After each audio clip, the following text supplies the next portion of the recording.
Id-deċiżjoni li l-iskejjel tal-Ingliż għandhom jinżammu magħluqin għal ġimgħat li ġejjin waslet biex tagħti daqqa ta' ħarta lil dawn l-istess skejjel. L-unika skejjel li ntalbu ma jiftħux, bir-riżultat ikun li issa spiċċaw fi kriżi finanzjarja.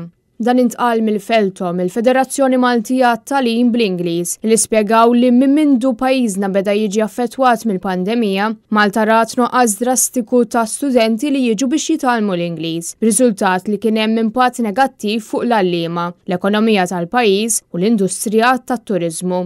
Mal-ġurnal Malta Business Weekly, il-Federazzjoni qalet li qed tittama li l-Gvern jagħti pjanu direzzjoni ċara biex is-settur tal-iskejjel tal-Ingliż ma jispiċċax fix-xejn wara li noħorġu mill-pandemija. L-estensjoni tal-għeluq tal-iskejjel qed twassal fix-xifer l-impjieg tal-għalliema u l-ħaddiema kollha f'dan is-settur, fost pejjeż oħra li iktar ma jmur iktar qed jikkumulaw. Sħarriġ li sar mill-NSO juri li s-sena 2020 rat tnaqqis ta' iktar minn 80% fost l-istudenti barranin li kienu jiġu f'pajjiżna, jiġifieri iktar minn 67,000 student. It-tfal tal-iskejjel tal-primarja, childcare u kindergarten ritornaw lura l-iskola mit-tnejn. Il-middle schools reġgħu fetħu l-bibien tagħhom l-erba' filwaqt li l-iskejjel tas-sekondarja se jiftħu l-ġimgħa, iżda l-iskejjel tal-Ingliż inżammu magħluqin.